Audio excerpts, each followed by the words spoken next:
Tonight's story contains themes of psychological, physical, and sexual abuse. Viewer discretion is advised, as the material may be disturbing for some audiences. Some of you may have read my son's account, Third Parent, about what happened regarding the monster Tommy Taffy. After reading it, after crying over it, I felt compelled to write this. I'm not here to defend my actions. I'm not here to make excuses. I did what I had to so that my family would survive. I knew what Tommy was capable of. I knew what we'd have to endure, but I also knew that if we could make it 5 years without pissing off Tommy Taffy, we'd come out of the nightmare alive. How did I know that? Because I had already lived it. I had already been exposed to what that thing was capable of. I had seen Tommy's temper, had seen what pushed his buttons.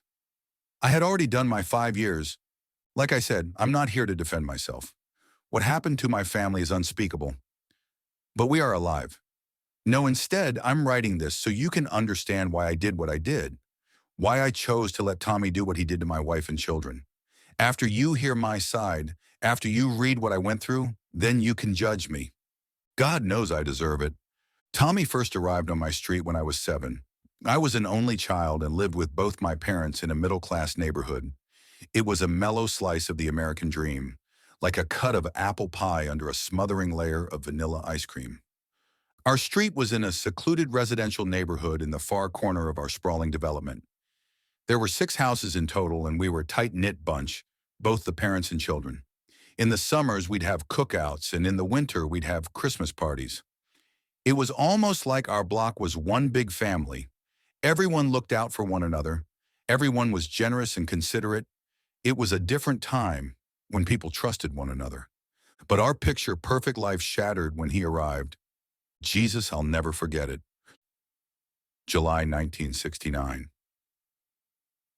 I had just gone to bed, my 7-year-old mind exploring my imagination, turning thought into dream. The moon was a warm slice of yellow in my window, an expanse of stars winking down at me as I drifted off to sleep. I could hear the TV on in the living room, a comforting reminder that my parents were still awake and the monsters under my bed would stay away tonight. That's when I bolted awake by a knock at the front door downstairs. It was such a sharp contrast to the comforting murmur of the TV that my mind went on full alert as the noise echoed into the house. I sat up in bed, irritated, clutching Growls, my teddy bear. I heard the heavy footsteps of my father walk to the door, probably expecting a neighbor. The familiar creak of the front door was followed by the muted murmur of conversation. I could hear my father's voice speaking, interrupted on occasion by another male voice I didn't recognize. My mother joined the conversation, and I could hear my father getting angry.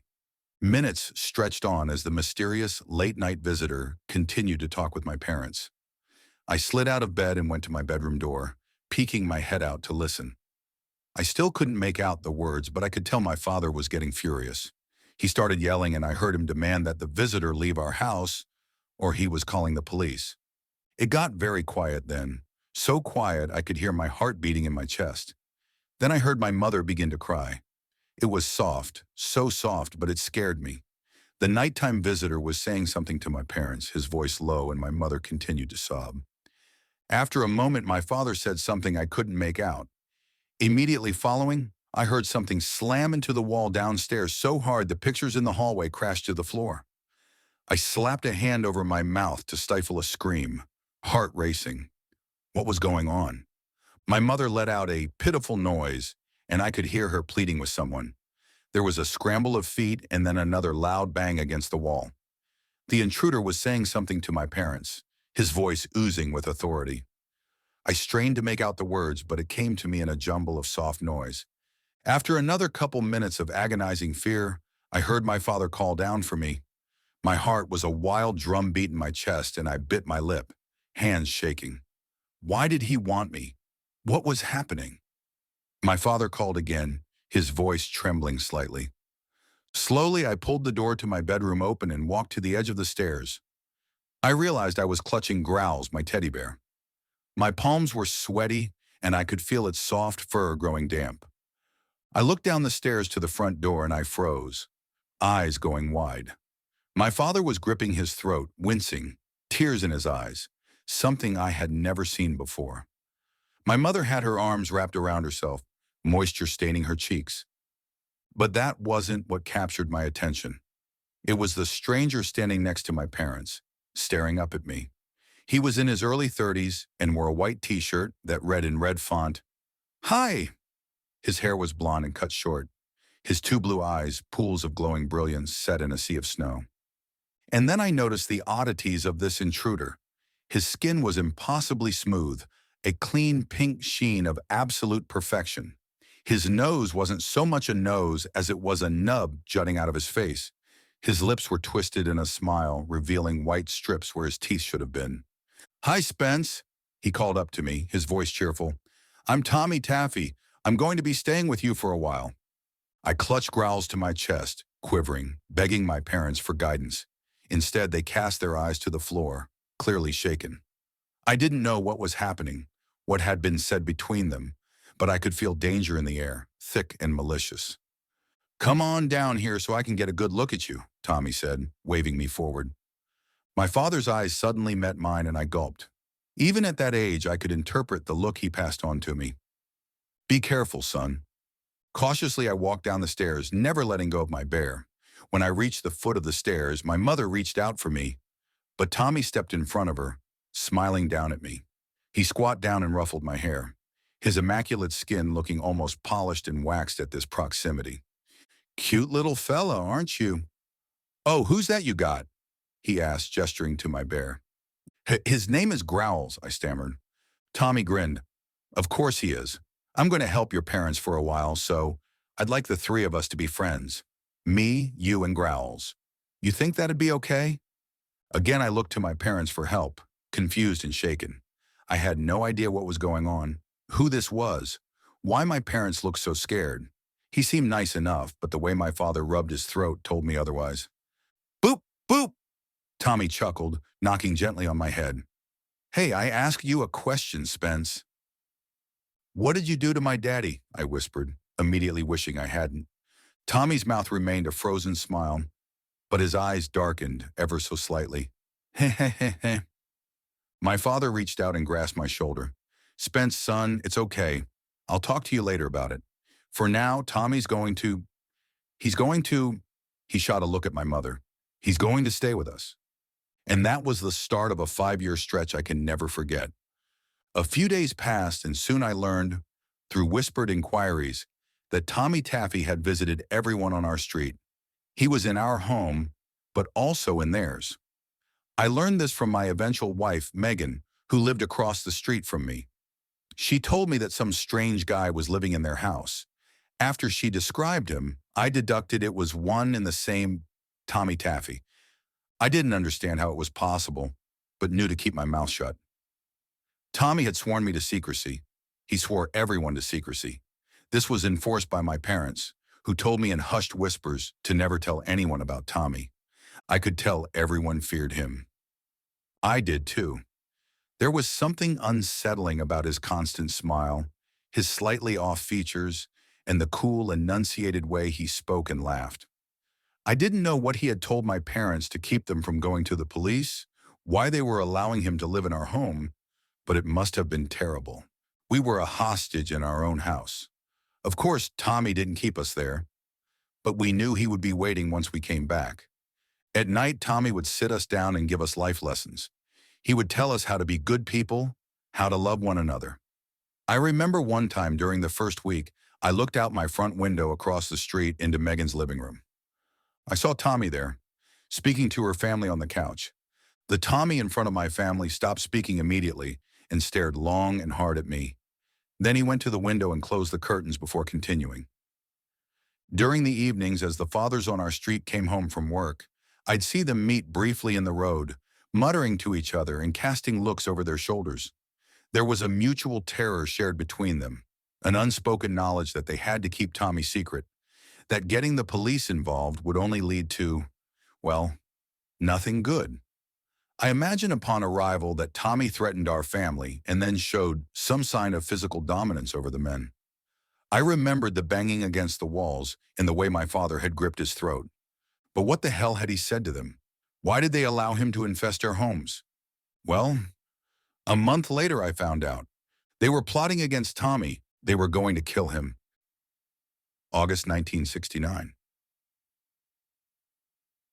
Again, I was awoken from slumber. I looked at my Spider-Man clock and saw it was after midnight. I scrubbed sleep from my eyes, grasping in the dark for growls. As I found my bear, I heard banging from downstairs along with several voices. I slipped out of bed and went to my door. The lights downstairs were off, but I saw beams of light cutting through the black. Flashlights? I called out for my parents, but saw their bedroom door was wide open. I knew they weren't in bed then. More voices from downstairs followed, along with scraping across the hardwood floors. I jumped as a bang shook the night, and then the voices faded. There's people going into the basement, I thought, frightened. Our basement was unfinished, an expanse of empty cement. Why are they going into the basement, I thought. Silently, assuming my parents were down there, I crept to the first floor, clutching growls to my chest. Sure enough, the basement door was open, and I saw light reflecting off the dusty floor. I could hear my father's voice, and then the familiar voices of our neighbors. They were speaking to someone. They were angry. My heart froze in my chest as someone laughed from the depths of the cellar. Making sure to not make a sound, I slunk to the open door and descended the first 2 steps to look out at the scene below me. Tommy was bound to a metal chair in the middle of the room, surrounded by the 6 pairs of parents that lived in our neighborhood. Their backs were to me, but I could see Tommy's flawless face gazing up at them. Megan's father was there, his face a mess of bruises and swollen flesh. His arm was in a sling, and it looked like his shoulders slumped like his back was in pain. I sucked in a breath as I realized one of the men was passing my father a pistol. The women stood by their husbands with grim looks on their faces. There was no disagreement among the executioners. "It's time you leave our lives," one of the men said, looming over Tommy. I recognized him as my friend Luke's father. They lived 2 houses down. "This is your last chance," he growled. Tommy didn't even struggle in his rope bindings, that ever-present smile still on his face. He looked up at them, the overhead light illuminating his sparkling blue eyes. "I don't understand. I'm just trying to help all of you raise your children properly. I'm not going anywhere." A look passed between the parents, and then my father put the gun to Tommy's head. "You're not helping anyone. You're a monster. You can't come into our homes and threaten our children, threaten our lives. That's not how this works. All those threats you whispered to us while we were caught off guard." "Well, look at you now," my father spat on him. "Pathetic. And now you'll get yours." My father shot him in the head. The report was deafening, and I almost screamed, slamming my hand over my mouth at the last second. Tommy's head whipped back as the smell of gun smoke spiked the air. It was silent for a moment, and then... In horror, I watched as Tommy slowly raised his head to stare back up at my father. "What the hell?" one of the women breathed, her voice shaking. There was no blood, no shatter of bone, nothing. Just a dark circle in Tommy's forehead where the bullet had passed. "What the fuck are you?" someone whispered. Tommy's eyes spun to the man who had spoken. "I'm Tommy Taffy, and I'm not going anywhere." My mother suddenly pointed to the corner of the room, her hand trembling. "Gas! Get the gas!" Megan's mother went to the far corner of the room and picked up a small red can. I could hear the slosh of gasoline, and I smelled it in the air. My father grabbed the can from her hand, his eyes wide and never leaving Tommy. Without a word, his upended it over the bound man, soaking him. Tommy kept smiling. Another father passed my dad a box of matches. My father struck one, his hand hovering in the air. "Go back to hell! Leave us alone!" Tommy grinned wider. "Hell is going to seem like a fantasy when I come back for you." My father dropped the match and Tommy burst into flame.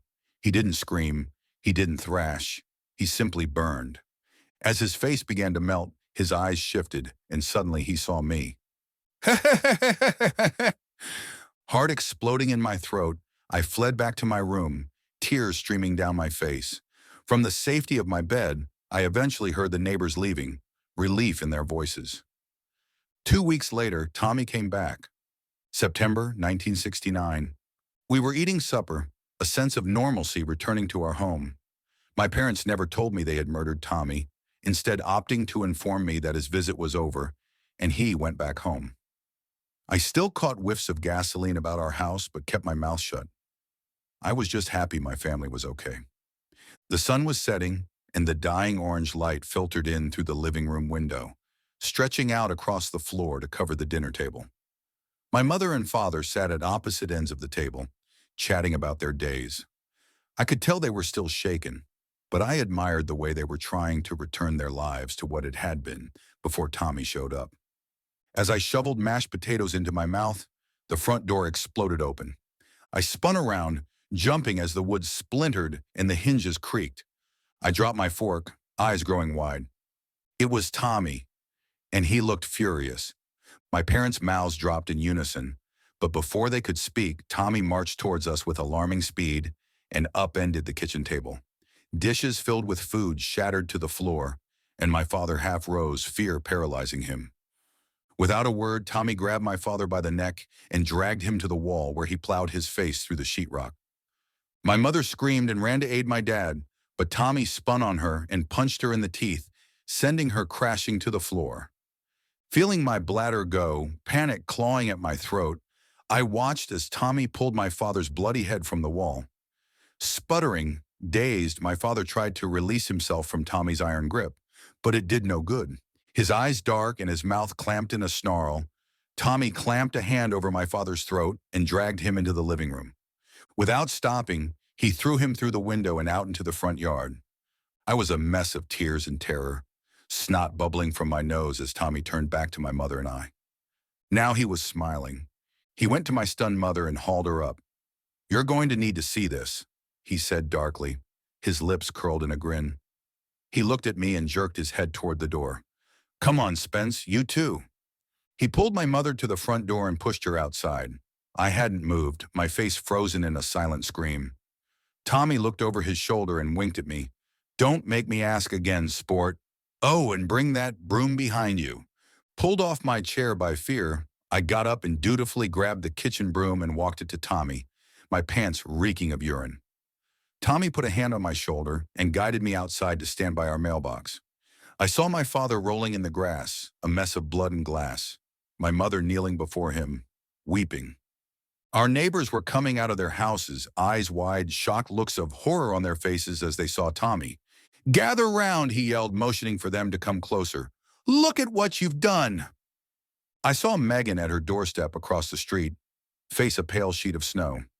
She looked at me, and I saw her begin to cry, burying her face in her hands. Shocked into obedience, our neighbors came and stood around our tiny front lawn by the street, all eyes on my father and mother. "This is your fault," Tommy said, meeting every one of their terrified faces. He suddenly snatched the broom from my hands. In one quick motion, he snapped the head off, tossed the duster aside, and advanced on my father, gripping the splintered pole. My mother screamed and covered her bleeding husband with her body, but Tommy booted her in the face, wrenching my heart in the process. "Up you go," Tommy growled, pulling my father up by the hair onto his knees. Glass jutting from his face, my father looked up at Tommy, agony burning in his eyes. "Don't worry, I'll take good care of your son," Tommy whispered. He raised the broken broom over his head like a spear and slammed it into my father's mouth, down his throat until it erupted from his stomach and plunged into the earth. Blood shot like a geyser out of my father and splattered Tommy's perfect features. My mother howled, her bloodshot eyes rattling in their sockets as my father gasped, and then died, his lips wrapping around the broom handle jutting from his mouth. The neighbors watching were paralyzed, a few of the women crying out at the sudden display of brutal violence. The men's faces were pale and shocked into silence. Megan's father leaning over and emptying his stomach onto the road. Blood dripping from his face, Tommy turned to face them, eyes alight. "I want you to think about this moment the next time you want to have a bonfire. Do I make myself crystal clear?" All eyes were trained to the impaled figure of my father, pinned to the earth. "I said, do I make myself clear?" Tommy repeated, the smile dropping from his face. Everyone slowly nodded, every eye wet with tears and wide with horror. Tommy threw a thumb over his shoulder. "Now get rid of him. I need to put his son to bed. I took a step back, tears flowing freely from my eyes, shaken to the core, unable to stop staring at my dead father. My world swam and rocked, my vision a streaking blur of color. I felt like I was going to throw up, pass out, scream until I couldn't breathe anymore. Tommy was suddenly looming over me, sweeping me up in his arms. He pressed my shocked face into his shoulder and stroked my hair. As we went into the house and up to my bedroom, I heard a rumble in Tommy's chest. Hehehehe. June 1973. How do I describe the following 3.5 years? Words can't, make you understand what life was like for my mother and I. My father's murder was covered up by the neighborhood and my mother, despite the crippling pain it must have brought her. When the police eventually came to investigate, on a request from his job, a story had already been carefully collaborated by the families. They told the police that my father had been cheating on my mother and she had found out and then kicked him out. Lies about arguments heard were told, along with a few scenarios where the neighbors saw my father sneaking out late at night. It was enough to get the police off our street. They saw the pain in my mother's eyes but misinterpreted the source. Everyone was petrified of Tommy Taffy, the lies told in order to assure safety of themselves and their families. An example had been given, a lesson learned. Listen to Tommy Taffy, do what he wants, and pray that one day he'd go away and leave our broken community. My father wasn't the only one who had been punished. I noticed a couple of the neighbors sporting broken limbs or bruised faces. I can't even imagine the lies they told the outside world to cover up the truth. Tommy was a haunting nightmare in our lives, and we could find no way to get rid of him. The nightly lessons resumed, just my mother and I now, sitting on the couch listening to our captor explain how to be good people. I was 10 then, and it made me sick, age slowly clarifying just how dismal our situation was. But I kept my mouth shut. I kept it shut for my mother. The memory of my father's execution burned bright in my skull every day. The years that followed my father's death marked a change in Tommy's habits. He now slept with my mother, every night leading her to bed after I was tucked in and told one last lesson about life. I would lay awake for hours listening to her cry from her room. Sometimes it'd be for a few moments. Other times, hours. He didn't always stay with her through the night, though. I remember times I'd wake up and he'd be standing in the dark corner of my room, watching me sleep, his eyes like shining oceans. Other times he'd be staring at me through the crack in my door. He'd stand there for hours just fucking watching. Sometimes I'd wake up to him sliding into bed with me, always placing a cool hand over my thigh. Heart thundering, fear ripping apart my insides. I'd always turn away from him, breaking out in cold sweats. I still had growls, my constant source of childlike comfort. I'd hug him to my chest, tears running down my face until either the sun came up or exhaustion shut my brain down. We endured this silently, begging for it to end. July 1974. I was 11. It was the 5th year to the day since Tommy had entered our lives. I sat in the living room, reading a book while my mother prepared supper for us. She was pale and gaunt, the long years wearing her to the bone. Her eyes were lifeless these days and had sunk into her sockets, her cheekbones pronounced, skin thinly stretching over them. Growls lay on my chest as I reclined, trying to focus on my book. Tommy was sitting in the chair across from me, watching. I turned a page and jumped as Tommy spoke. "You really love that thing, don't you?" I turned to Tommy. My book?" Tommy shook his head, smiling. "No, son. That bear." I looked at growls on my chest and shrugged uncomfortably. I guess so." Tommy leaned forward, lacing his fingers together. "Put your book down, Spence." Licking my suddenly dry lips, I obeyed. I noticed my mother was watching from the kitchen, looking alarmed. "Do you know what love means?" Tommy asked. I fiddled with growls, eyes downcast. It means you care for someone very much." Tommy shook his head. No, good try." He suddenly came and sat next to me, placing a hand on my leg, caressing it. "Love means you want to fuck something so bad, you'd die if you didn't." I heard my mother drop something in the kitchen, but I didn't dare take my eyes off of Tommy. Tommy pointed to Growls. Do you want to fuck your teddy bear? I had heard some kids in school talking about fucking, but I didn't have a clear understanding of what it was yet, so I just shook my head, palms sweaty. Tommy looked confused. But you just said you loved Growls. So, you don't love him? My mother took a step towards us, but her hands balled into fists, but kept her mouth sealed shut, her lips a thin white line. I guess I don't love him then, I stammered, feeling Tommy's hand tighten on my thigh. Tommy placed his other hand on the back of my head. Why don't you give him a little kiss? See what you think, yeah? I felt embarrassed and humiliated just at the thought, my cheeks burning. I tried to chuckle, like I thought it was a joke, but Tommy slowly pushed my head towards my bear. Go ahead, son. Don't be afraid, he coached. I could feel tears brimming in my eyes as he guided my mouth towards my bear, and I gently kissed its nose, turning away immediately. Do it again, Tommy whispered. Show him how much you love him. Sniffling, tears now rolling down my face, I held up Growls and planted a few kisses on his worn nose. My face was flush and my heart was racing. I felt foolish and absolutely terrified. Tommy's hand like a vice grip on the back of my head, urging me on. Lick him a little, Tommy whispered in my ear. I suddenly jerked my head away and threw Growls across the room, openly sobbing now. I don't love him. I hate him. I hate him. I covered my face, ashamed, hands shaking. I pulled myself into a ball and lay there sobbing. I felt Tommy get up next to me and turn to my mother. It sounds like he's learned his last lesson. I'd be proud of him if I were you. He's a man now. I looked up at him through tear-soaked eyes. His eyes sparkled. It took 5 years. He suddenly leaned down and cupped his mouth over my ear.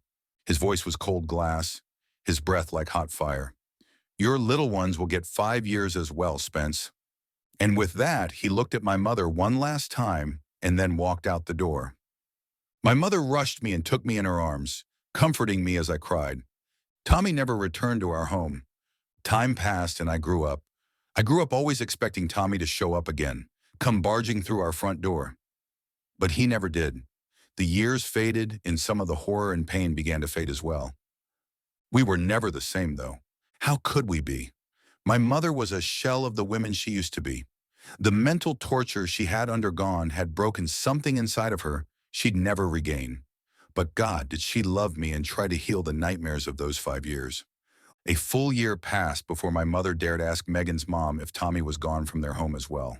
He was. The neighborhood was free, impossibly, unbelievably free from the monster that had terrorized us for 5 awful years. I never understood what Tommy's final words were to me, what they meant, until it was too late. When I turned 25, I married Megan. A year later, we were expecting. You've heard the rest from my poor son. God forgive me for having children. God forgive me.